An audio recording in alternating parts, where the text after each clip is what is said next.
Welcome to the Spark Report. John W. Davis and Pavi. What's going on, Pav? How you feeling? I'm great, man. How are you? I'm doing well. I think I'm doing better than the LA Sparks starting off this season 2-2. I mean, that's not terrible. That's not. That's not. It's It's not. not 1-3, It's not. No, it's not 1-3. It's 2-2. but it's not 3-1 either. Not 3-1. But they did have chances to win at least one of those games. The other one, no. But they did have a chance to win the Storm game at least. And I would say that the first 4 games they played against legit teams. Okay. They started off with the Mercury, then they played the Sky, lost to them. So they beat the Mercury, lost to the Sky, beat the Sun, lost to the Storm. All 4 of those teams should be playoff teams. Now, I don't know if the Sun will make it there because they're starting off the season 0-4, but they got enough talent to be there. I don't think they're making it there. I mean, even though the Suns haven't gotten debacled in any of these games, they've just they just been losing. Yeah, they just been losing. Like even the misses game, when I think DeWanna missed like the layup at the end of the game. Like they haven't gotten debacle. They just been losing. But still, in the 22 games, I mean, you got 18 games left. Yeah, 0-4. Like that's it's tough. Right. You've already passed 15% of your season. It's tough. It's tough. In a week. So I don't really 6 know more weeks left. Yeah, you like start off 0-4 in a 22 game season. I don't really know how that bodes for you. But you know what? The same way they lost 4, they could easily win the next 4 and be sitting there 500. They could. The Sun have that talent, and if they get players back, we'll see. Because I mean, the Sparks are going back and forth, and I still think that there will be a team or 2 that make the playoffs with a losing record. So they still got a chance. And I wouldn't want to see the Sun in a first round series. I agree. DeWanna Bonner and Alyssa Thomas, because Alyssa Thomas she played well the first couple games and she's been rebounding and passing still, but her shot has been off. I mean, we know why. Yeah, we do know why. But anyway, but you know whose shot hasn't been off? There's been a couple Sparks that's been looking pretty good from the field. First of all, shout out to Nneka. Shooting 62.5%. I challenged her to shoot 60%. And she's like, all right, I accept that challenge. The first game, she made all shots. And then it's been trending down after that, but she's still averaging 62. I mean, you're not going to make all the shots every game. Yeah, so you got to trend down after that. But she's only really shot, I think, that I've noticed.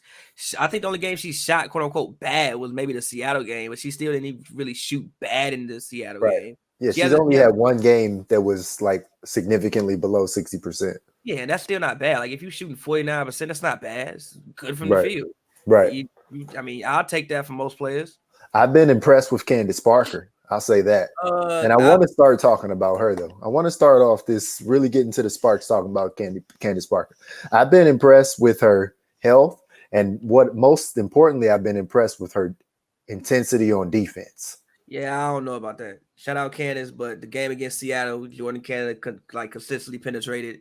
The couple plays she's not guarding Jordan Canada. Yes, but it was like couple plays where she was supposed to be the help and like she didn't help. She's been better defensively, but I don't know if every night it's been consistent. Now there have been moments in which she completely shocked me, but I don't know if every night she's been great defensively so far. I didn't say great. I said I've enjoyed seeing her be better on defense. She's had 2 double-doubles already. There have been moments. She has been rebounding the ball. Again, she looks healthy. And she's been blocking shots. Like, she's been active. She's been moving better than what she's been moving to at least the last year. It's probably the best I've seen her move. I'm just talking about as far as like her being in certain spots. I don't know if she's been doing the best job of that consistently throughout these first 4 games. But again, I think that the whole team could do a better job defensively throughout these first 4 games. I think there's a lot of holes defensively that team can get better at throughout these first 4 games, in my opinion, personally. Definitely. I mean, there's a idea that they could have better perimeter defense, and then that makes Candace's post defense better. Like, it all goes together. There's no one person that's going to stop somebody on defense. Even as much as, TRP focuses on defense and Brittany Sykes, yes, they want to guard the best person on offense. They take that challenge, but no one person can stop somebody. I do really love Brittany Sykes' intensity though. Like the things that she brings to the team, her athletic ability. I've been meaning to ask coach about this. I just haven't got around to doing it. But what she brings to the team is a level that I don't think they necessarily had her type of athlete. No, Um, no, last they year. didn't. Raquana Williams has similar athleticism, but Raquana Williams is not 5'9". She's Exactly. 5'7" or closer to 5'6". So there's Raquana Williams is not going to be put in a position to even have a chance to attempt to block Brittany Griner's shot. Yeah. But Brittany Sykes was in that position and she made it happen. I mean, but even that, like even offensively, her just penetrating the way she lays the ball up around the rim. Just it's just the intensity It's a and energy smooth that game. It's a just smooth the game. intensity and energy that she brings when she's on the court. I don't think that they had that at all last year, and I really really love. I mean, we can get into possible star lineup changes, but I just really like just watching her. I just really love what she brings to this LA Sparks team, and that was something that, in my opinion, they were missing last year. She does. And if you want to, let's talk about the starting lineups then. So you have 3 people who are going to start regardless. Yes, There's no way that Chelsea Gray is not going to start. There's no way that Candace Parker is not going to start. And there's no way that Nneka Ogwumike is not going to start. Facts, of course. They had success last year starting Raquana and TRP along with the big 3. Now they have somebody like Simone Augustus who's cooking off the bench. Do you just let her cook off the bench and enjoy that? That's a possibility for somebody to start. Then you have somebody like Brittany Sykes, who you've seen been more effective than TRP because she can play the same level of defense and give you something on offense so far. And I know TRP is in the gym on the off days working on the shot. And I know that Derek Fisher has talked about TRP can be successful on offense. We have to put her in those positions. So if I'm the Sparks, I want to put TRP in that corner or put her where she's comfortable on her little spot on the 3-point line, because there's certain spots that she can shoot from. Like, you got to plant her at those spots offensively. And then TRP's got to trust that she can pass too. Like, just because you get the ball and you make a couple dribbles and you're in the mid-range doesn't mean you have to shoot. Like, there's no rule that says TRP has to shoot. Like, you want her to still be a threat offensively, but if you can get her in those corners, making those threes that we talked about her practicing and focusing on, then that's how she can be an offense, or that's how she can be an asset offensively. But Brittany Sykes has been giving them more from the first few games. Now, is it because she's able to come in and see the game and change it that way? Or is Brittany Sykes just a WNBA starter like she's proven she was for the Atlanta Dream? The same can be said for Sydney Weeks. Sydney Weeks proved to us last year that she can be a starter. And when she's on the court, she has a good plus minus. You may not like exactly what she's doing. If you're a fan, you may say, oh, well, Sydney Weeks doesn't look like she's doing anything out there. But she's doing something because the team scores more points than they give up when she's on the court. I mean, I was a component of, advocating for Sydney to start anyway. Like, I just think that she does some of the things that other players don't do. Like if there's a loose ball, she'll die for, the loose ball. She has a good shot. Even her pull-up 3 has gotten much, much better. She can also handle the ball. Like this season, she's been handling the ball much, much better than what she was last year. So I'm and again with her handling the ball, that also helps Chelsea. Also, Chelsea doesn't have to run point guard every single time down, even if Sydney is in the game, because again Sydney has gotten better with handling the ball. Like you said, you can't argue with her with her plus minus. Whatever she's doing, she's never the one with a negative 12. She's somehow always plus. Even last year, I can remember certain games she played 12 minutes and be a plus 24. How that happens, I don't know, but it happened. Right. I can't. So whatever she's doing has a positive impact on somebody. So I was always an advocate for a Sydney Weeks starting anyway. Like I just think that, with having Chelsea and Candace and Nneka in the lineup, I think you have enough scoring and enough option. Like you have a 1, 2, and third option right in the starting lineup. I think you need 2 other people who do everything else. I think I'm not going to close the book on TRP starting right now because, again, I think TRP is still a elite level defender. Now, obviously, she may miss some shots here and there, but I think even for TRP, even if she's missing shots, it's more important to take some shots she should take. Like, if it's open, you have to shoot it. Like if you get the ball in the corner, don't hesitate, wide open, shoot it. Because if you don't shoot it, now that messes up the offense. We swinging it back around. Now we trying to find like another good shot that we already had. And also, like you said, you can take 2 dribbles and you can pass. She obviously has to be active, but my thing with her is defensively, she has to impact the game. I don't even know if defensively she's been impacting the game so far the way she was last year, in my opinion. And again, it's this literally the first 7 days of play. 7 days. So you got to give these players like time to really work themselves into that top elite basketball shape, because everybody didn't play for 4 months. Of course. Every single person did not play for 4 months. Of course, which is why I'm not going to close the book on nobody starting right now at all. Like, now, it's been 4 games. They played 4 games in basically the course of a week. What was it? 4 games in 7 days. 4 games, Saturday 7 days. Saturday. You know, like even though you're not traveling, you still playing full-on elite level competition basketball game. You got tired legs. You know, people haven't really got you didn't even get no practice time. Like, that's what I was going to say. I think they're missing practice time. Yeah, like as important as it is to recover in the beginning of the season, because you're trying to create a situation where everybody remains healthy, which they've done so far, other than Marie Gulich, who hasn't played yet, who has consistently been out with her ankle injury, although she is practicing at some capacity. So barring her and barring the fact that Taya Cooper and Christina Nigwe both had non-COVID-19 related illnesses. I have to say it like that. No, because when they said Taya Cooper out for illness, I'm like, so is she sick or is she sick? Right. Like, and that's the age we live in now, is you have to clarify that illnesses are non-COVID-19, not non-COVID. Yeah, non-COVID-19 related. So you got to say that. So it's non-coronavirus. And then you saw Taya Cooper come back and make an impact.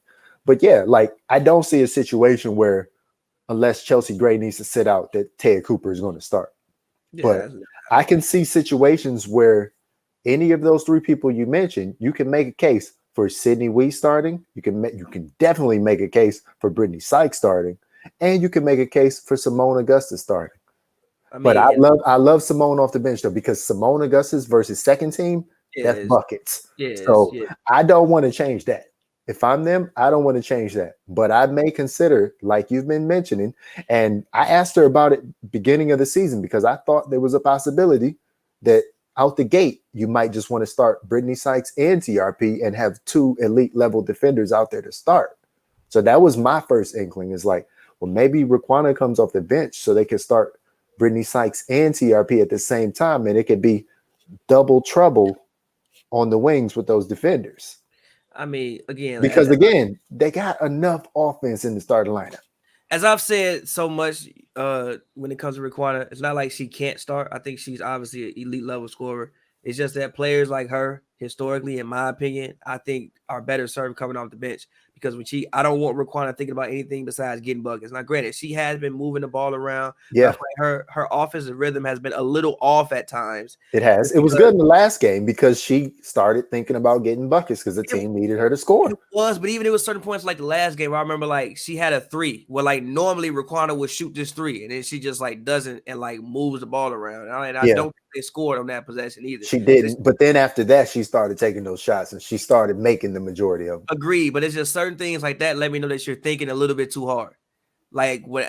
She's trying to play team basketball. Do you blame her? Do you blame her? I know I do not blame her for trying to play team basketball. I think, shout out that. But it's like what I want from Raquana is I want you to go in the game and I want you to get buckets. That's what I want you to do. Go in the game and get buckets. And I think players like that are best served coming out. Not saying she can't play any other way, because obviously she can.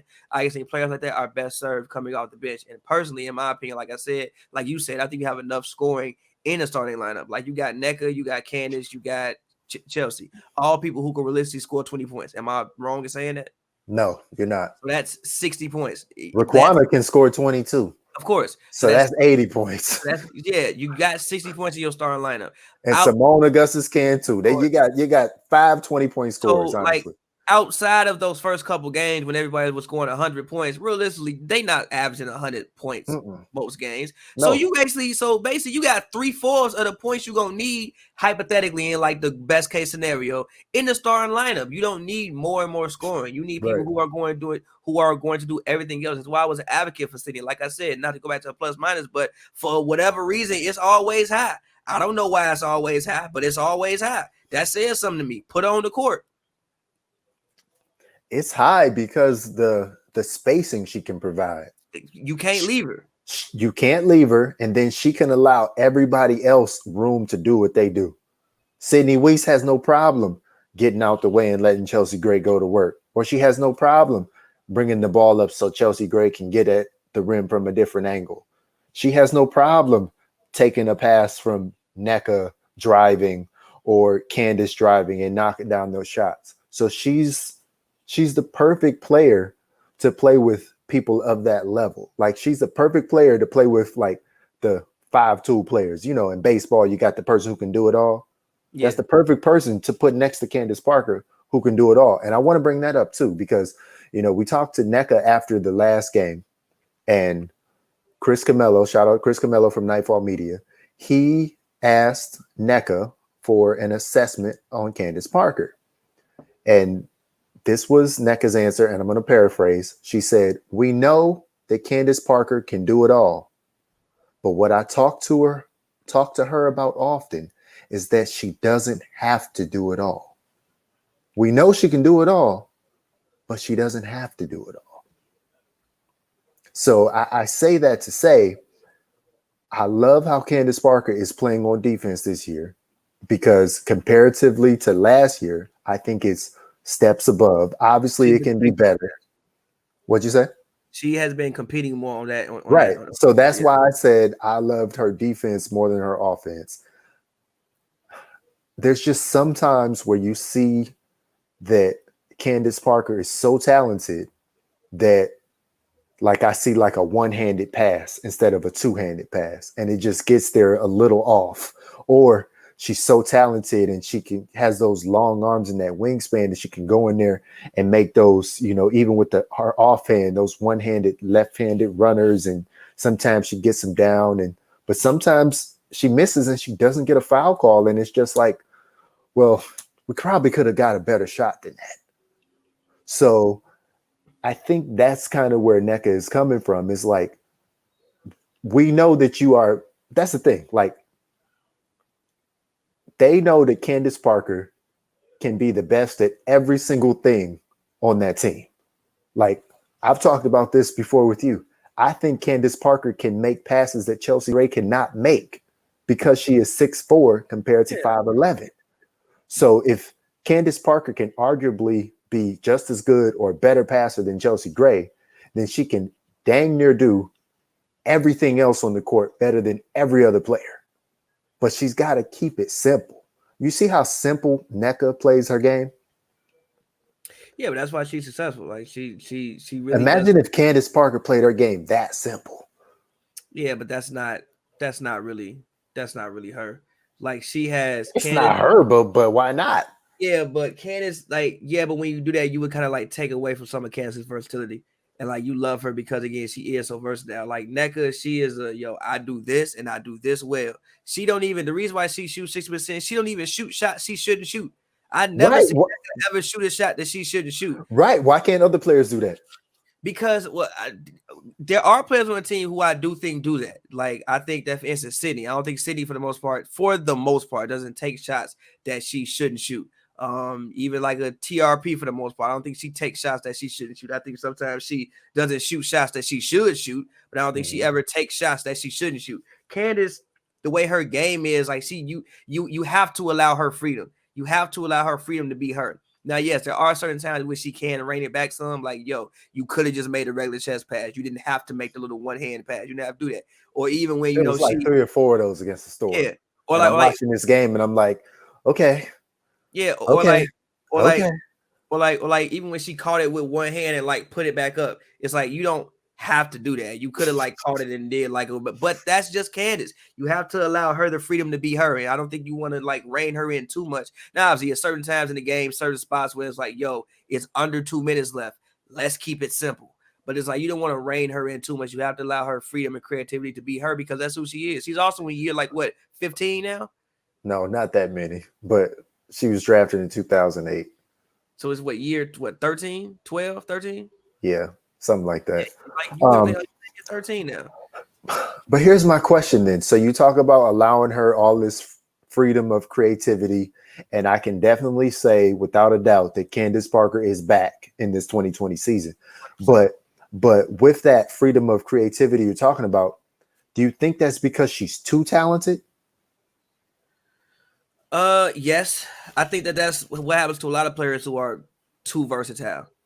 It's just like you can just do a lot. You know, I think that's sometimes like I'm trying to think of a comparison to who I can think of. It's like And while you're thinking, I'll pick it up. So, and I asked that question because I look at her game and I'm like, man, we constantly talk about Candace Parker can do it all. The coach says it. The other players say it. The other people on the other team say it. The fans say it. She says it. Like everybody says this about Candace Parker.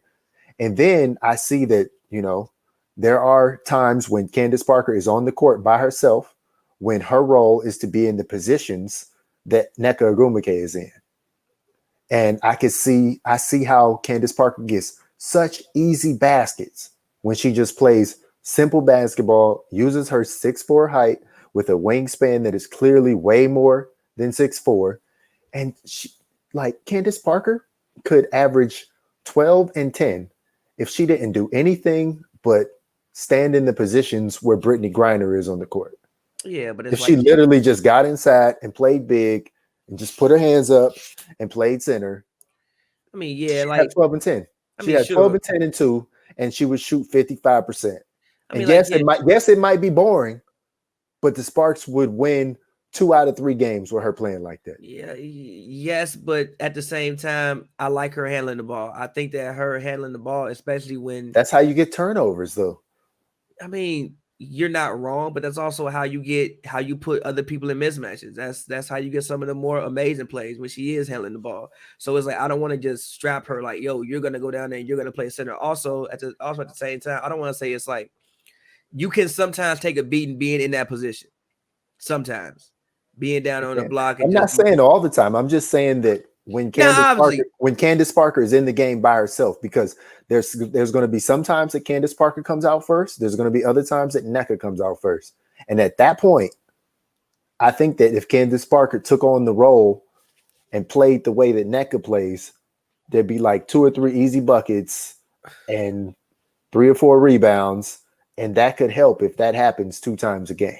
I just think it depends on who you're playing that day and like what you need that day.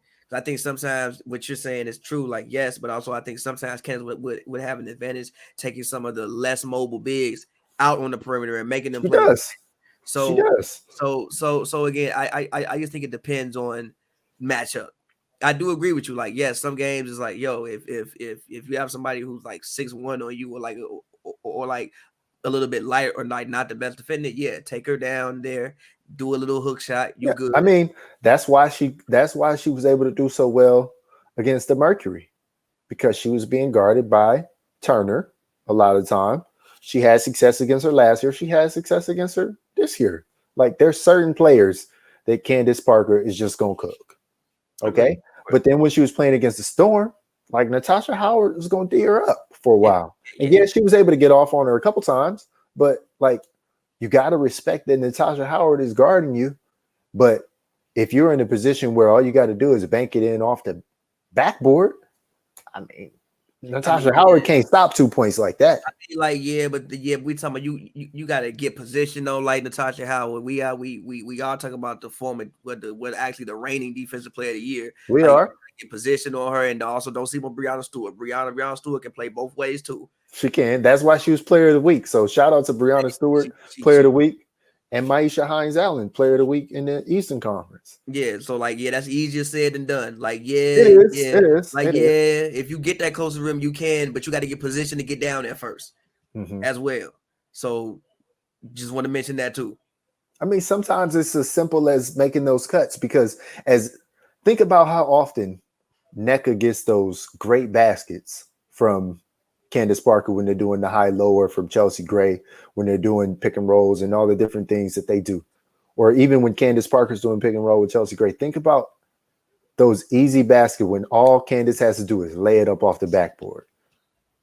Like, that's what I'm saying. Like, sometimes playing simple is okay. And sometimes it's more than okay. If she was to play simple like that for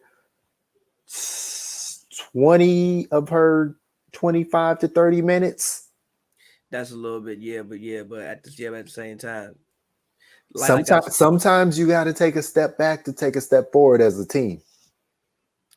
I hear you. She cannot do it all. This is not 2008 rookie league MVP Candace Parker. She doesn't have to do it all anymore. But yes, but my definition of like, I like when Candace has the ball and like passes the ball. I think like that's great when she, brings the ball up court and she plays a little bit like Jokic. I don't ever want her to lose that. Now again, I think sometimes it's great. It's like what was the game that they just played when like she dribbled the ball like off her leg at the end of the game?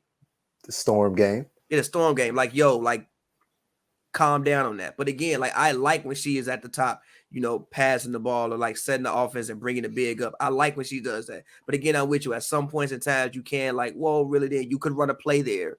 You don't have to just take off. You could run a play there. You could do things like that.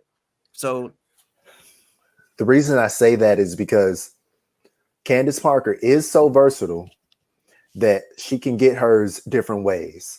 But there's only certain ways that Chelsea Gray is going to impact the game. If Chelsea Gray is going to be her all WNBA self, she's got to have the ball more and she's got to make assists. Simone Augustus talked about this. She said, there's this talk of Chelsea Gray being, if not the best point guard in the league, one of the best point guards in the league. She's like, if you're going to be the best point guard in the league, you got to get your assists up there like Courtney Vandersloot. Like, you got to control the game like Courtney Vandersloot does. Courtney Vandersloot is getting 10 dimes a game consistently. Chelsea's got to control this. And she can't just get to the point where, the ball been moving around, and then she's like, well, nothing's happening. Now I got to get a bucket. Like, no, you gotta create these buckets with these passes. I also think one of the issues is she needs to start shooting the ball better, because what I've noticed is teams are going under every single screen, like under every single screen. I think she needs to start shooting the ball better and put more pressure on the defense. Either switch that or come out there up on her, because right now they're going underneath everything. I think I've only seen like once this season.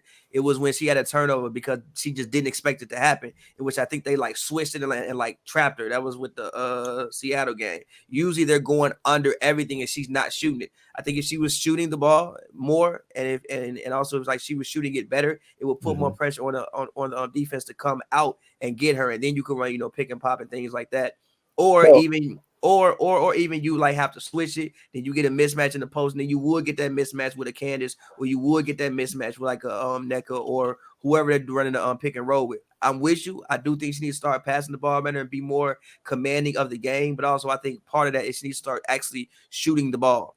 Well, if she needs to shoot the ball more, then what she needs to do is what we saw her do at Staples. Chelsea Gray is a really good, deep three-point shooter.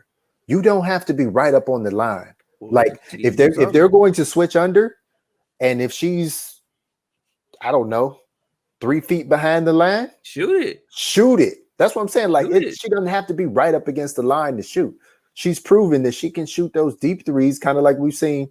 I don't want to say as deep as Sabrina Ionescu. And shout out to Sabrina Ionescu. I hope you get better very soon. Yeah, that really, really sucks for fans and for the league and for everybody. But really, you see, I don't want to say I was right, but this is exactly why They do TV options. When you have a team like that, you give yourself the option to not air all the Liberty games later in the season. That's why they made it flexible. That's why I see. That's why they made it flexible, because yes, the Liberty are going to be playing other great teams, but sometimes there's going to be a better game where it's just two elite teams versus each other, rather than we get to see the Mystics or the Sky play the Liberty. Not even that. If Sabrina not playing, nobody wants to. I'm sorry, no disrespect to anybody who's on the Liberty, but I'm sorry if like Sabrina is not playing, we're not tuning in to New York Liberty games. I'm sorry, we're not. No, you're right. I mean, what it is. Like I'm sorry. That's look. They can ball. They got some players there. There's no disrespect to nobody. But we come here to see Sabrina hoop. Now, I will say this about the Liberty. I see how the Liberty's offense under Walt Hopkins is creating open shots. Oh, yeah, for sure. It's creating open shots, especially for the big players, somebody like Kia Stokes. This is literally her first year shooting three-pointers in her whole career. She had three three-point attempts before this season, period. Yeah. So it creates open shots. So down the line, I could see them being like a little Mystics, but not right now. Yeah. But not right now.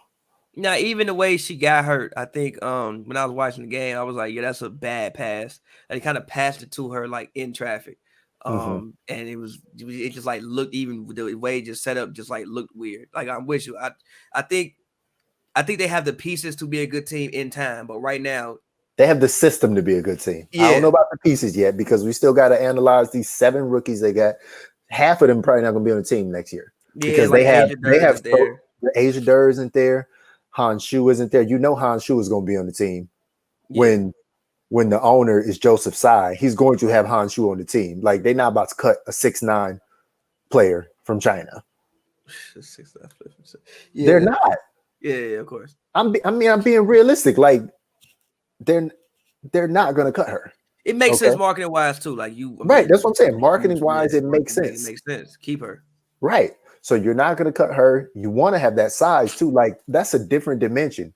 There's always a different dimension when you can have a player that is 6'7" and up. Like, even last year with the Sparks, like Kalani Brown got so many easy buckets because she was so big. Yeah, so big. They don't have that this year. Maybe Marie Gulich can use her size at like 6'5", getting closer to 6'6", to maybe get some of those easier buckets just based off size, but it's not the same. When you're 6'7" or 6'8" or 6'9" and above, like, you're going to have like 3 or 4 easy buckets every game. Now, will you connect on them all? That's up to you. But you're going to have 3 to 4 easy shots. Yeah, you're going to have the opportunity for 3 to 4 easy shots every single game, because you're just so much taller. Yeah. You're just so much taller. But okay, so I like the way NECA is playing this year. I like what Candace Parker is doing. We talked about how she can improve and incorporate herself. I like what NECA is doing. I wish there were more opportunities for what I used to call last year NECA 2.0. I wish there was a little bit more opportunity for NECA to shoot those threes like we saw it in the beginning of the season, but we haven't really seen that lately. I love that she's being so efficient with her game. I think that they really have to continue to monitor her energy level. And I think the Seattle Storm did something smart. They gave Sue Bird rest. If at any point, anybody on the Sparks, I don't care who it is, 1 through 12, needs rest, you give them the day off. They do not play, and you just figure out how to win with who you have. If Chelsea Gray is tired, she needs to sit out a whole game, not just limited minutes. Same for Candace Parker, NECA, Simone Augustus, everybody. All of those top players. If they are tired, if they need to load manage, they need to load manage. Yeah, because you need to be able to trust and empower the rest of your team. They need to believe that they can win without one person. Derek Fisher has said that there is no one person bigger than the Sparks. Yeah. So they need to know that they can win, because the Storm know that they can win without Sue Bird now. Yeah, but they knew it last year, but they really know it now. Yeah, but also the Storm, like you got the reigning MVP on the team, you got the reigning, defensive player of the year on the team. You also got Jewel Lloyd, you also got Jordan Canada, Mm-hmm. who is probably a starting point guard on any other team for the most But part. yeah, any other team. Outside any other team that don't have like Skylar Diggins or Vandersloot, she is probably a Yeah. starting point guard. And And honestly, or Chelsea Gray. no, honestly, those teams would just start both of them. Yeah, probably. So like, yeah, so If she she just was on the started. Sparks, if she was on the Sparks, She they just would start start. both of them. So like she's a starting point guard everywhere in the league. So it's a little bit different. I think, yes, I'm with you. I think rest is something that they all need to be monitored because again, I think next they got 7 games and how many days is it? I think it's 6 games in 11 days. Something like that. So it's crazy amounts of time. You're not gonna get much practice time, even though you do get that one day off. You can still tell like fatigue and legs is a thing. But I think strategic rest in a 22-game season is important because again, you don't have many games to trick off. So again, you playing the Fever, somebody tired, okay, sit down. You playing the Liberty, somebody tired, okay, sit down. You playing the Dream, okay, somebody tired, sit down. But when you playing these like they don't have the luxury of doing what the Storm did against the Sparks. They just don't have that luxury. Like they can't go we playing Phoenix today. Yeah, we gonna sit NECA. You might lose that game. You might lose it, but I would rather in a 22-game season. Nah, I'm not. No, we need. You might lose it anyway if she played. I'd rather her play. I'd rather her sit against the Fever. I'd rather her sit against the Liberty, which they will have some opportunities to sit players. Like I'm with you. I think that you do need to, if you don't want to get anybody injured, I'm with you. But against these elite teams in a 22-game season, you got to play.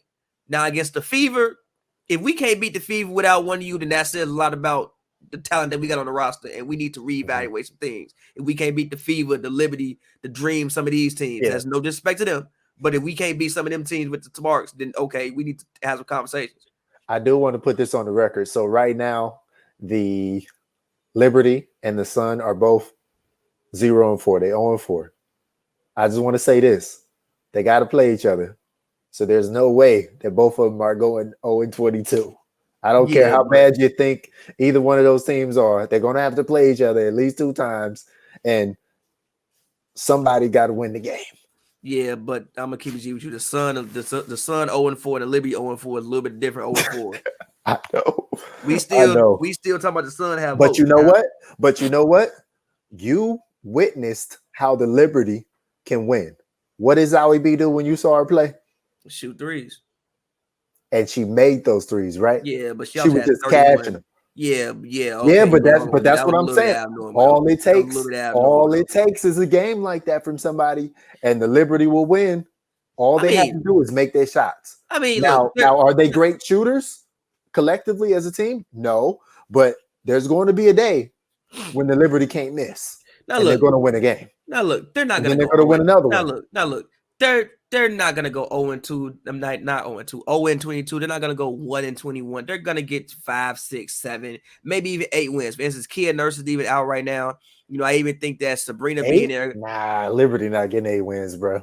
Maybe not 8. Nah. I even think maybe not 8. Maybe like 6, 4, 6, something like that. Now look, they barely had 8 when they played 34 games last season. Good point. So they're not gonna win 8 games. They're probably gonna win like 4. But I even think Sabrina being there kind of messed up Kia Nurse's game. I mean, not granted, she did sprain her ankle, so maybe this may be me talking a little bit too much. But even I think she handled the ball a lot more last year than she handled it with Sabrina, because obviously Sabrina's there. I don't want nobody else touching the ball. Nobody needs to touch the ball. You need Laisha Clarendon was handling the ball a lot with Sabrina there. So there will be opportunities for Kia Nurse. Yeah, and if I was the coach, I'd be like, get the ball to Sabrina. What are you doing? But the ball, get the ball to Sabrina. Laisha Clarendon is a former All-Star. I respect what Laisha Clarendon could do. And she was getting bucked. Like, she goes hard and she takes it to the hoop. I 1,000 respect everything she can do. She can ball. Sabrina Ionescu was my number 1 draft pick. Selling out, you going to give her the ball, and when she pass it to you, you going to shoot. She will make the decision of what she gonna do with it. Your job is to rebound the ball, get it and get it to Sabrina. Set screen for Sabrina. Look for Sabrina and be ready to shoot. Space the floor, be ready to shoot. But they didn't pay Laisha Clarendon all that money to set screens and rebound. When she go to the bench, do what you want to do. But when she on that basketball court, get a ball to Sabrina. That's get the ball, Sabrina, and be ready to shoot. When she go to the bench, it's your world. Do whatever you want to Yes. do with it. And Sabrina had 33 points, 7 rebounds, and 7 assists, and they still got mollywopped. That's cool. But that doesn't matter. That's cool. They had to I'm win not as a trying to team. win games. I am trying to make sure Sabrina get all the experience, get very well familiar with the basketball, and we figure out who gonna play with her the next 10 years. If we lose, I am fine with it. We get another top pick. I mean, yes, Lasia Sabrina scored 33. Sabrina had 33, 7, and 7. Everybody goes home happy. I mean, they lost by 13, so not everybody goes home happy. And they basically lost by 20. They just kind of got a little couple garbage points. What was the story of that game? All the highlights were Sabrina. They didn't talk about There anything we go. else. There we go. Sabrina had 33, 7, 7. That's the whole story of the game. Successful night. Successful night. Yeah, well. She got better. She got better. The Liberty success is how much better did Sabrina get in that game. That's the margin of, which is why it sucks that she's hurt. But that's not even her getting better. That's just her doing what she was doing. That's her getting better. She got better. Because she didn't have 33, 7, 7 the game before. She got better. Yes. Even the game she got hurt, she was playing defense. Like she wasn't playing defense like that the first 2 games. She looked even more engaged and even more in control of the pace of the game. She was getting better. Okay. I'll let you talk about Sabrina again later. But let me run down these WNBA standings after the first week and stop me when I say something that surprises you. First place, Chicago Sky, 3-1. Second place, Washington Mystics, 3-1. Seattle Storm, third place, 3-1. Minnesota Lynx, fourth place, 3-1. LA Sparks. The Lynx, what's shocking you about the Lynx being 3-1? I'm shocked by it too. It could because they're in Minnesota. Like they're the Minnesota team. They don't really have they have good players. Sylvia Fowles, that's a former MVP. Like Sylvia Fowles, a rookie of the year. Like it's just that like I wasn't thinking before the season they would start off 3-1. I wasn't either. I'm sorry, I just wasn't. I just wasn't thinking for the season they start off 3-1. But that's how the schedule worked. Fifth place, LA Sparks, 2-2. Las Vegas Aces, sixth place, 2-2. Fever, 2-2 at seventh. Atlanta Dream, 2-2. Dallas Wings, ninth, 2-2. Phoenix Mercury, 2-2 and 10th. Connecticut Sun, 0-4, 11th. And New York Liberty, 0-4, 12th. I think Connecticut being 0-4 is probably obviously it's Connecticut being. I just didn't see a way they were going to lose all 4 of their first games, but that's what happens when you play an elite schedule to start the season. And it was tough for them. Like again, like so many of these games could have went easily could have went the other way. Mm-hmm. Yeah, they were close games. Yeah, it was clear. It's not like they got like like I said, debacle in any of these games. Like they were all very, very close games. Came down to the wire. They could realistically be 2-2. They could be 3-1. They could be. It's just that's how the ball bounced. Because you can't get much better games from DeWanna Bonner when she's basically averaging 30 and 10. I think it's like 28 and 9. She's basically averaging 30 and 10. So you can't get any better than that. You could get more scoring from Alyssa Thomas, but Alyssa Thomas is getting close to her stat stuffing triple-double self, but the points have kind of been down the last couple games. But I think the key for the Sun is Jasmine Thomas. They got to get more out of Jasmine Thomas. I agree. Jasmine Thomas can't play like she has Courtney Williams in the backcourt with her now. Jasmine Thomas has to go out there, and I've been saying this on other shows. Jasmine Thomas has to go out there and play like open run Jasmine Thomas. She got to play like playground Jasmine Thomas and just go out there and ball and bully her way to the rim, get fouled, make your free throws, make some nice passes when you draw some defense to you. And they're going to start winning games when she's able to do that. Like you can't tell me Jasmine Thomas can't take people off the dribble. She's way too smart of a player and way too crafty. She knows how to play defense. Therefore, that knowledge can translate to her skill on offense. They're also probably a team who would be helped along by some practice time after these first couple of games. You missing John Core Jones. You lost 2 of your starters from last year. You know what else they'd be helped by? What? My man Kurt Miller actually playing his bench. You got somebody like Beatrice Montpierre and gonna play her 2 minutes a game. What is the point of playing somebody 2 minutes a game? in the wubble.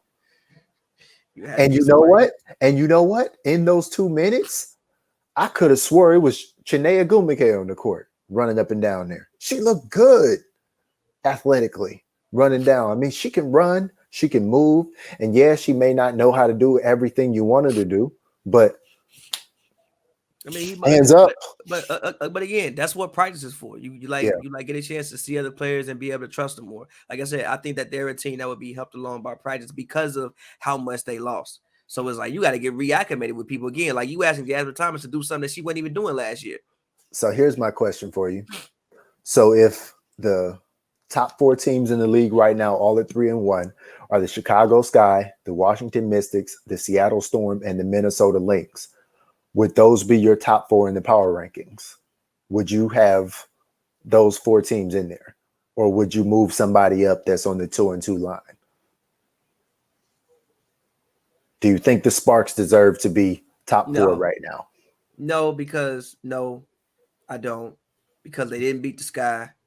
They didn't beat Washington. And they didn't beat Seattle. Mm-hmm. They haven't played Washington yet, but you're right. Yeah, but no, they lost the 2 teams ahead of them. Yeah, 2 teams ahead of them. Like now, if they would have got one of those victories, then like I would say yes. But okay, I agree with that. But the thing about it is, I'd say if you match up the Sparks versus the Lynx tomorrow, the Sparks probably going to win. I agree. But if you're talking about power rankings, that's not how power. If we're talking about power rankings for right now, I kind of agree with everything, and I would most likely put the Sky number 1 because I think the Sky have had the best win. Okay, they beat Washington. So you put the Sky over the Storm, even though we've seen what the Storm are. Yes. I think the Storm are a better team, but I think that the Sky have had. So you got Sky at 1. Who you got at 2? The Storm, and then the Mystics. Then the Mystics, and then would you have the Lynx at 4? Yeah. Okay, but but like I said, Sky. I mean, it was close. Came down to the wire, but the Mystics won that version 4-0, and I think that they had the best win. I mean, like the Mystics look like they haven't lost a single step with whoever. Yeah, go ahead. The Mystics are great because the Mystics offense is predicated around whoever has the open shot, take the open shot. Yeah. There is no replacing Deladon as the leading scorer. It's literally, if you're open, shoot it. Yeah. And they are making open shots. Now, if they go on a streak where they're just missing open shots, then you could run the Mystics. But that's not looking likely because Ariel Atkins is a knockdown shooter. Ariel Powers is a knockdown shooter. Maisha Hines-Allen, the player of the week for the Eastern was she Conference. shooting that good last year? I don't feel like she was Powers. Not that well. Yeah, I'm like, she wasn't shooting this good last year. Like it's like everything is a green release. I'm like, she wasn't shooting this good last year. She's way more consistent. And you know why it's a green release, right? She's basically a pro NBA 2K20 player. She is? Yeah, she plays a lot of NBA 2K20. I had no idea. And she's been in tournaments and things like that. So yeah, man, green release. That's shout out to the Mystics broadcaster, Megan McPeak. She says when Ariel was doing that, she calls it the aerial assault. It's a great name. You know, I got a great one too, though. The Atkins diet. Ariel Atkins. The Atkins diet is 3s, baby. She's just eating them 3s. The Atkins diet consists only of 3s. That's my analysis. Yes, because like that's what I was saying about the Mystics is like, yeah, we were talking about the Mystics, you know, not having what they had last year because they are literally missing 4 to 5 starters. The only actual starter from last year's team is Ariel Atkins. Like consistent starter is her. But if they're going to make 3s, first of all, if they're going to take 3s, they're always going to have a chance to be in the game. And if they're going to make 3s, that's why I was saying you don't want to see them in the first or second round. Of course. I still think you can beat the Mystics in a playoff series because I think you can beat the Mystics by playing physical with them. Now, it's going to take a lot to always be there and to be able to bump them and do all that stuff, but that is how you beat the Mystics. Issue with playing physical against the Mystics is even when I look at them, they don't even really run like too many off ball screens like that. It's not like they're playing with the Warriors, so like you can grab and hold and things like that. A lot of them is just like penetrate, move the ball around the like perimeter, and like wait for you to make the wrong move, and then we just get the open shot. Then you gotta take some tips. It's like a lot you of gotta take some tips from Alyssa Thomas. Then Alyssa Thomas, when she's doing the screen, she'll put her butt out and make you feel her. Alyssa Thomas will give you one of them torn labrum shoulders. Like, you got to do little stuff like that, and then and it's all in the sport of the game. Like, you're not going to go out there and be like, specifically dirty against them or anything like that. But you have to make it a physical game. The Mystics are a finesse team. You're not going to out finesse the Mystics. I think honestly the best way to get physical with them is to be physical with them on offense. Okay. Like you punish them, put them in whatever the post, you do. Yes. Try to get fouls on them, things like that. Because like when they're on offense, the way they play is so far away from the rim, and also, like I said, they don't really run like back screen and things like that where you like get a chance to grab and hold and like push people and things like that. A lot of it is, like I said, they just move the ball around the perimeter. Oh, we open now, shoot it. Right. So it's like, I think the best way to get physical with them is honestly to be physical with them on offense. Like, set screens on somebody, set a good hard screen on somebody, run. Like, for instance, like I say, Ariel, whoever is Ariel's guarding, just run the person around like dummy screens. So she got to like run through two. Not seriously. So she got to just like run through two screens like all game. After a while, that gets tiring. Yeah, because the other thing about it is we have to see how the Mystics can hold up through this season, because they're basically going to run with 10 all year. No, you'll be fine with 10. 10 is fine. And they're really running with 9 right now because one of the players is hurt. I think 9 or 10 is fine. When you start getting to 8, that's when it's like, whoa, it's 22 games. 8 is a little bit, but 10, I think you could be fine with 10. For this condensed season, I don't think 10 is enough. That's a whole nother lineup.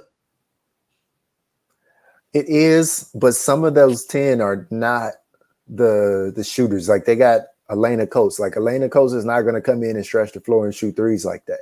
That's fair.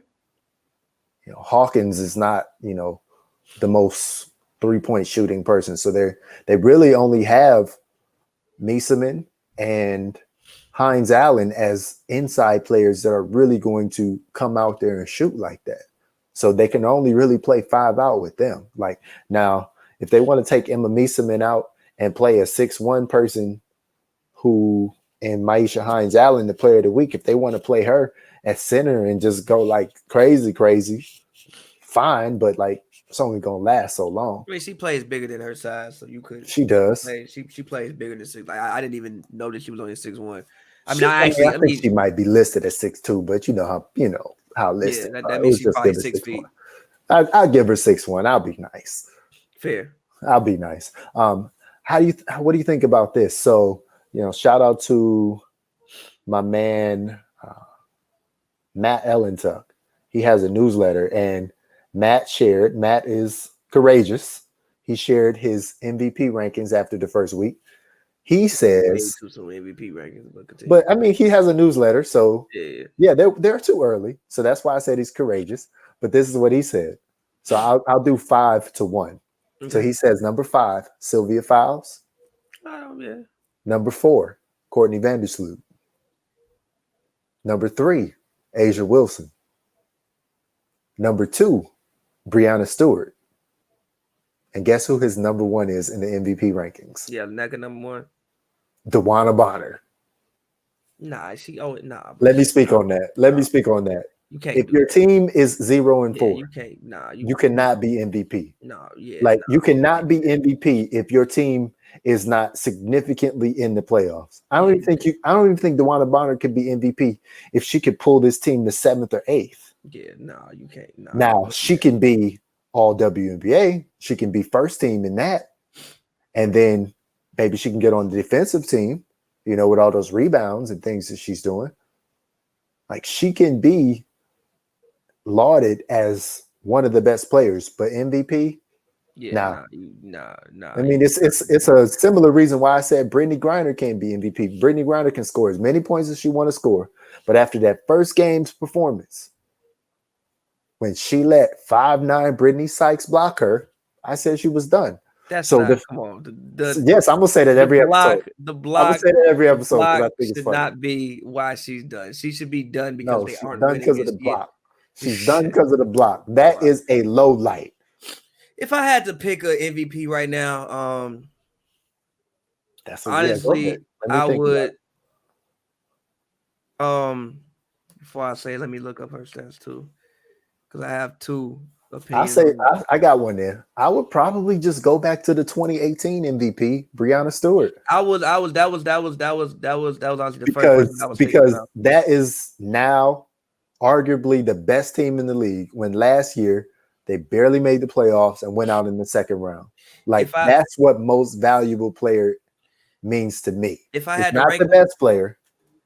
If I had to rank them, I would say Breonna number one because I mean, when she's 18-9, I think she has like 2.8 blocks, 3 assists. Yeah, and if it's so smooth too. Yeah, and if I was going number 2, I would say Sylvia Fowles. I would. Yeah, I would say Sylvia Fowles. She has she has one other All-Star, but Courtney got 2 other All-Stars on her team, and Diamond Hills isn't.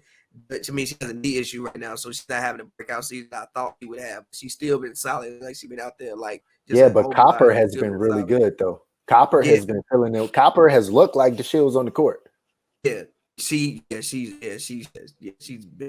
that game she played against the Sparks, she was destroying the Sparks. Let me hold on. Let me speak on that real quick though. So I just want to give James Wade a lot of credit with the Chicago Sky. Because think about it like this. This is how integrated James Wade is into the Chicago Sky, not only in the WNBA, but outside of the WNBA when they go play overseas. So this is what he does. So James Wade, his assistant coach on the Sky, is the head coach of the super team in Russia, where his backcourt plays. His backcourt being Vandersloot and Allie Quigley. And James Wade is an assistant coach on there. So he's able to coach them year round. Okay. So that's 2 players that he has full impact on. And then he takes a player like Kalia Copper when they gave her a bag, they paid her all this money. And then guess who her coach is in France in the offseason overseas? His wife. So James Wade has his wife coaching one player, he coaches another, and then the assistant coach who comes over to continue the synergy is the head coach of the other team. Like it's all in the family for them. So like that's why I call them that Russian team. That's basically Chicago Sky East. You could tell though, like even like some of the actions that they ran in the final minute of the Mrs. game were like great plays. Like I'm like, get the ball to Diamond, get the ball to Diamond. You know what? Never mind. Let me just shut up. That was actually a greatly ran play. I have nothing to say about that. That was a greatly designed play. Shout out James Wade. So I think even his play calling is something to marvel at for me this season, personally. And you know what? And I have to amend something I said previously. I said that there's no way that Courtney Vandersloot could get a Steve Nash MVP when she had Diamond DeShields on the floor. But you know what? Diamond DeShields ain't really been on the floor. And Courtney Vandersloot is still doing her thing. So if this keeps up, if you have to pick the most valuable player on the Sky right now, you have to say it's Courtney Vandersloot. And if the Sky end up being the 1 or 2 seed, then maybe she needs to be MVP of the whole league, MVP of the whole wobble. I don't know. But I think the MVP is going to have to come from, like you said, one of those top teams. And if right now the top teams are the Sky, the Mystics, the Storm, and the Lynx, then it's Sylvia Fowles, Breonna Stewart, Courtney Vandersloot, and then the Mystics, their MVP is the open shot. So I can't give it to one of them in particular because I don't think one of them is going to rise above the rest. They got a quadruple right now. I was going to say they have a trio, but they got a quadruple in Powers, Atkins, Hines Allen, and Meeseman. Honestly, to keep it G with you, like, yeah, it's Courtney Vandersloot, and then on the Sky, Sinead Parker so far this season. Yeah, CP been balling. So if I got it, you right about that. Like if I'm gonna give it to somebody like Courtney Vanderpool, who has to be in the rankings, but again, I would just say right now, if I was doing my rankings, Breonna Stewart would be number one. For I what? know. Yeah. For the fact that she's doing this, she look like she never got hurt. Right. Like she don't look like she look like she never got me. She moving, moving really Right. well. Even but imagine if really for some reason, the storm starts to falter and the Sky are just there. Yeah, what it is. Then it's gonna be Vandersloot. We're gonna be looking like, oh, Courtney Vandersloot's the MVP. Or Sylvia. I mean, like when you look at what Sylvia is doing, especially with the fact of especially with the fact I think this was expected. I don't see the Lynx as a top 3 team at the end of the season. Either. And that's where the MVP is gonna come from. I don't either. But I'm just saying with the fact of like I think the Sky are expected to do whatever they do this season. And if they don't do it, it's a disappointment. Like people are picking them to go to the finals. I also think that's a realistic finals pick, the Sky. But if Sylvia can keep the Lynx as competitive as she's keeping them, and like even if they're like third, even if they're like finished like fourth, if she continues to have a season that she's having, I don't think people expected this out of the Lynx. Like if you'd have polled people beforehand, I don't think you would have got answers from the Lynx. Right, and you know who's coming back for them soon? Odyssey Sims. So they're going to get a guard, which they need. They're going to get that back soon. And yes, I could see that, but more realistic for me is if Sylvia Fowles keeps this up, then she is the best center in the league. Therefore, you put her on first team, all league, and then she's trending towards getting Defensive Player of the Year right now in my book. Fair. Because Natasha Howard has been what I've called the quiet storm. She's working her way back into shape. Yeah, and Natasha Howard is not going to have time if she still needs another week or so to get herself into basketball shape. She's not going to have a time to do anything in 5 weeks that's going to change the mind when Sylvia Fowles straight out the gate has been doubling. Yeah, in a year when Sylvia Fowles broke the rebounding record, all-time league record. In the second game of the season, she broke the record. Yeah. So every game she goes out, every rebound she gets is setting a new WNBA record for all-time rebounds. And you help your team make a top seed in the playoffs, significantly in the playoffs. It's just got to be some player of the year. If it's not MVP, it's defensive player of the year. Yeah, and I think the Sparks will end up canceling each other out, which is the issue for anybody on the Sparks. I think they'll end up canceling each other out. So it's hard. It's hard to rise above on the Sparks, and then you say that, then I think it's hard for somebody to rise above on the Mystics too. The Mystics could only lose 4 or 5 games this whole season, but there's not going to be one person that you say is the MVP. I don't. Yeah, because nobody is having a outrageous because it's not going to be Mieseman. I said that was my too early MVP. It's not going to be her because she is helping create the open shots via spacing. She's not getting the open shots. Nobody is having an outrageously enough individual performance where you could pinpoint like, yo, this person. Like Hines Allen had that one game. She had a game that was outrageous, but But for the most part, for them, it's been a team effort for them. Right. Now, if somebody was going to rise above on the Mystics, I have to give it to my shooter from Detroit, Ariel Powers. Yeah, I was going to say I could see her if the open shots came to her more, I could see her averaging like 22, 23 points a game. If DeWanna Bonner can basically average 30, Ariel Powers can average like 22, 23 with all these open shots she's getting. She's like that was close to 30 the whole season though. Who, DeWanna Bonner? Yeah, she's not close to 30 the whole season. She might. Yeah. Bonner ball, baby. I think it's gonna drop to about 21, 22. No, not that low. She might drop. She might drop to 24.9. Okay. But she's already played 4 games basically at 30. You know how that's going to skew? You know how low her scoring average would have to go to get down to 21? She'd have to have some 10-point nights. She's going to have a couple 12, 13, 14-point nights, yo. She's not going to way too many shots for that. Way too many shots for that. A couple. She'll be off one or 2 games. Yeah, you know what happens when she's off? She's getting fouled and she's getting free throws, and it's still going to be 15 points. Fair.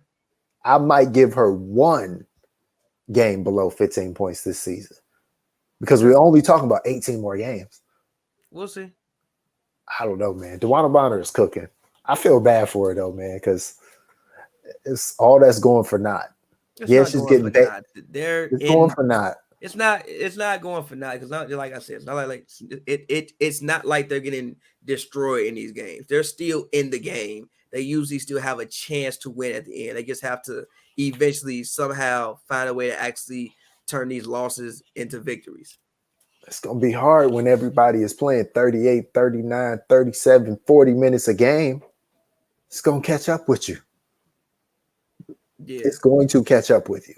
So I don't know. But we'll see what the Sparks can do this upcoming week. I'd like to see what, Christina Nigwe and Rashonda Gray and Marie Gulich can bring off the bench. I definitely think they got to get some more production from inside players off the bench. I don't know how long you want to have Simone Augustus playing the 4. I don't want to do that every single game all season for the rest of the season. Yeah, it's a great look offensively, and yeah, she's getting buckets, but there's going to be some times when the 4 on the other team is Breanna Stewart height or Azurá Stevens height, and as great as Simone Augustus is, she's not going to stop somebody that's 4 or 5 inches taller than her. That's tough. So you want to see some more production, in my opinion, from those inside players off the bench, those young ones, because they want it. They're fiery. And Christina Nigwe is active, very athletic. You talk about the athleticism of Sykes. Let's see the athleticism of Christina Nigwe impact the game for a little bit. I agree. So Simone at the 4, I definitely would more so her at the wing. That's a nice 2K lineup, Simone at the 4. Oh yeah, 2K, you going crazy, but in that's real a life, 2K lineup. That's not a real life long-term lineup. Especially if you end up starting Sydney Weiss or starting Brittany Sykes at some point. Then you're definitely going to move Simone closer to the 2 and 3 position. 3, but yeah. You do the rotation 3. Yeah. 3. Well, if she was on the court, no, this is how she would play the 2. Let's say she was on the court with it was just her, it was Simone, Taya or Raquana as the other guard, and then it was TRP and then 2 post players. You're gonna have to have Simone run the 2 there. You're not gonna put TRP at the 2.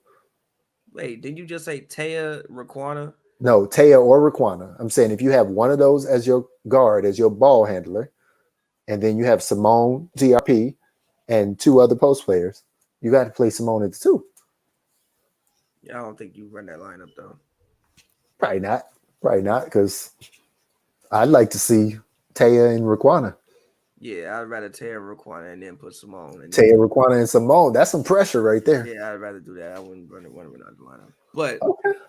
All right. But let's leave it there for the day. Yeah. Let's So this week the Sparks. Let me look at the Sparks schedule. Let me look at the Sparks schedule. Let's give what we think their record will be at the end of this week, and then let's leave it there. This week, but they have 3 games this week. So they got the Fever on Wednesday, they have the Aces on Friday, and they have the Lynx on Sunday. Well, that's technically a new week, but we're gonna say it for this week. Yeah, we'll count it as this one because it's before the next episode. So I'm gonna say they're gonna win 2 out of 3 of these games. Which games? I think they are going to beat the Fever and beat the Lynx. If I had to pick 2 out of 3. I don't see how they're going to win all 3 games. So I'm just going to naturally pick them losing to the Aces. Because the Aces are going to keep coming inside and keep coming, and they're just like Terminator, and then Angel McCautry is just attacking. But I could easily see them losing to any of those 3 teams and winning the other 2 games. But that's what I'm saying, 2 out of 3. If they get 2 out of 3 and they end up 4 and 3 coming into the next week, I think that's successful. I'm with you for 2 out of 3, but I think the 2 that they'll win is the Fever and the Aces, and I think they'll lose to the Lynx. Ooh, that's gonna be tough if they lose to the Lynx, because the Lynx will be creating a lot of separation in the standings. I think that with tiebreakers and stuff. I think that the Sparks can outshoot the Aces because the Aces I see that. take any threes for the most Mm-hmm. part. I think that they can outshoot the aces as long as they can. I mean, you mentioned the guards attacking, but as long as they can contain the dribble penetration. So I don't think they have anybody with the speed of Jordan Canada to replicate what she did. So I think that that'll be a plus for them. So yeah, like I said, I'll go with them beating the Fever and beating the Aces and losing to the Lynx. Okay. And I'm with you 4-3. But yeah, we can leave it there. All right. Sounds good. Yo, you can check me out on Twitter, Instagram, and YouTube. Search John W. Davis. You can also find my LA Sparks articles at winsider.com. You can find our podcast on the Winsider Podcast Network as well. Pavi, where can we find you? As always, man, follow me on Twitter at Pavi World, Pavy World, all one word. I have a new song coming out tonight. Check it out, pavers.com. Find it there. All right. For Pavi, John W. Davis. Appreciate y'all. Peace.